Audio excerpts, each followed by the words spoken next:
ភារកិច្ចត្រូវចាត់ចែងឲ្យដើម្បីខ្ញុំបានមកសម្ដែងចាត់ចែងឲ្យជូនដល់តាយី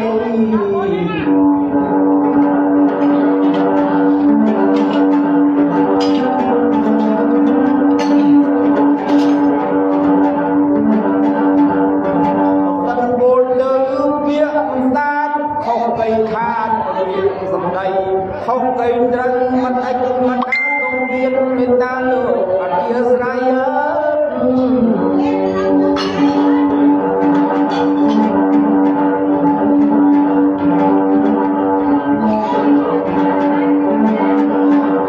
ពីព្រោះយ៉ាងបីមួយខែមកពុះបានចេញគ្រៀបម្ដងអានតវ៉ាកងជាមួយស្រីស្រី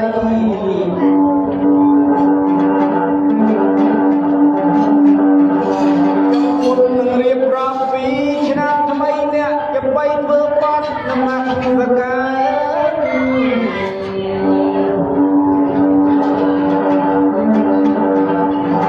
មួយដើម្បី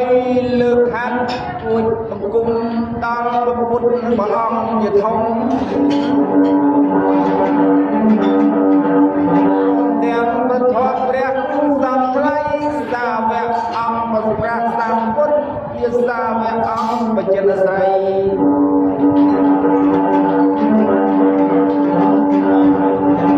គុណមានតាបៃតាមុខបការីតែបានបង្កើតថែរក្សាកូនប្រុសស្រី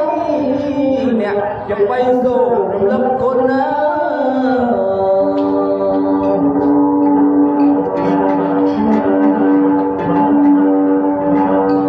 ដល់ទូសបារមីម្ចាស់ទឹកដីដែលថែរក្សា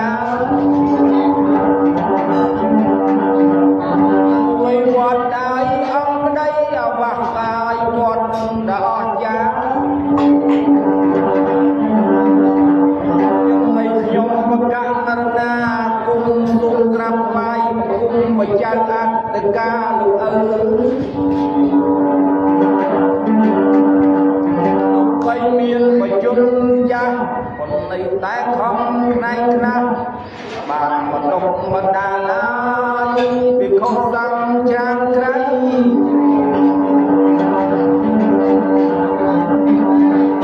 ្យមានទួនាទីមានភារៈដឹកនាំដល់អភិវឌ្ឍបានល្អឥឡូវដូចជាព្រះអង្គហើយគុណម្ចាស់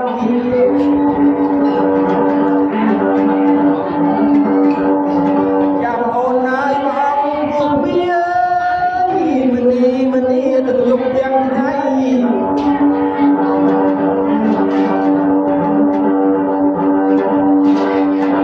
អភិវឌ្ឍកសាង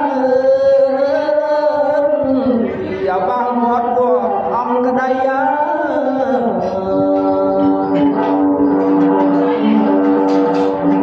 ្រឹមតែបណ្ដោះពុជព្រះអង្គមានបតីណែបណ្ដោះដល់កុមារាហើយកុមារី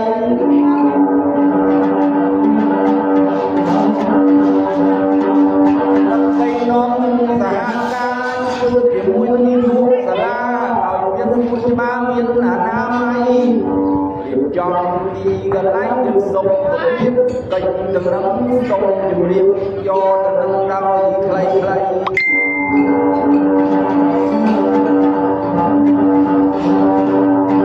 មទាំងរៀបបញ្ចំកន្លែងទទួលទេវតាឆ្នាំថ្មីឲ្យបយន្តយុវតីទាំងប្រុសទាំងស្រីមកកំសាន្ត